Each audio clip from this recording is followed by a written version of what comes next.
The Jersey City Education Association, known for packing regular Jersey City Board of Education meetings, took the unusual step of collectively showing up to the board's caucus meeting in support of two teachers facing transfers from school number 34.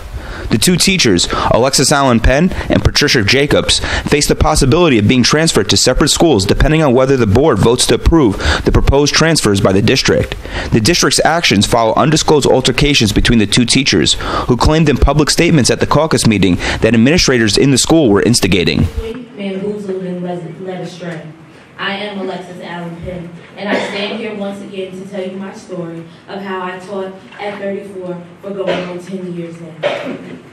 Within this year, I have been used and abused by the board-appointed administrators there.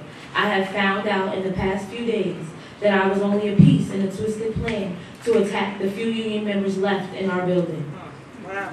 The inexperienced administrative team has been allowed to run down, ruin, and our once thriving school, and at the same time being allowed to cause havoc in the building by now attacking my co-workers and I. They have used a misunderstanding between co-workers to drive us all further apart.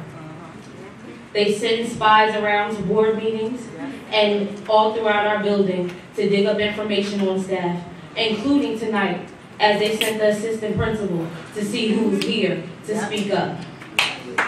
These are all intimidation tactics. They orchestrate lies to tell both my co-workers and I in order for us to react and turn against each other. We have come together to realize that this was all a scheme, a part of their plan to ruin our careers in which combined easily top their careers. We will not allow this to happen to us or any other educator in Jersey City. We have both worked too hard in our years as educators to allow inadequate, jealous people to tear us down and strip away healthy, standing reputations. Just recently, I discovered that I was being told false stories by my current administration in order to have a feud between myself and another co-worker. More specifically, on November 25th, 2014, Ms. Jones informed me that Mrs. Allen Penn had filed affirmative action charges against me. As it turns out, none of these claims are true. Is that what you call keeping professional? This situation has completely spiraled out of control. We were being told by our administrators, Mrs. Jones and Mrs. Bailey, that the other party was making said claims. The two of us attend work each day to educate our students, not to engage in games started by those in our administration. We care about our students. To us, our students come first. I am proud to say I'm a Jersey City public school educator, and I always will be proud of that fact. Hope Blackburn, an attorney for the district, said that the potential transfers follow an agreement between the teachers to not interact with each other in Jersey City Municipal Court, and that the move will not affect either teacher's tenure.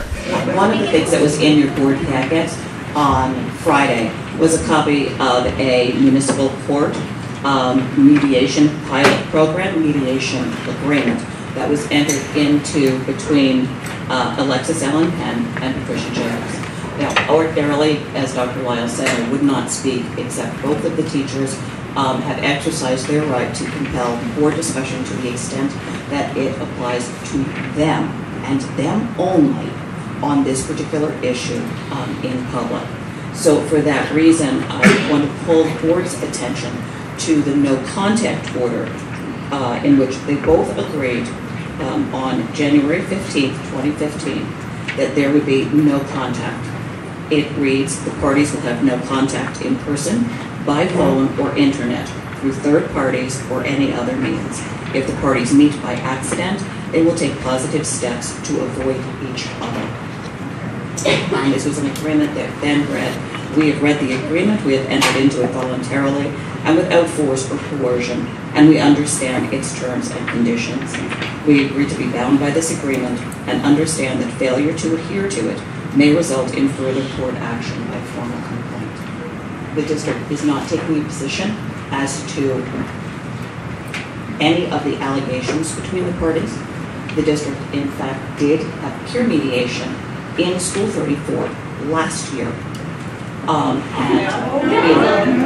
And in this, we now have this mediation. The district is not seeking to harm their employment. The district has not removed tenure. It has not reduced salary. The proposal is to simply separate the teachers by sending them to separate schools. I'm Michael Shuren with Hudson County View, the eye of the community.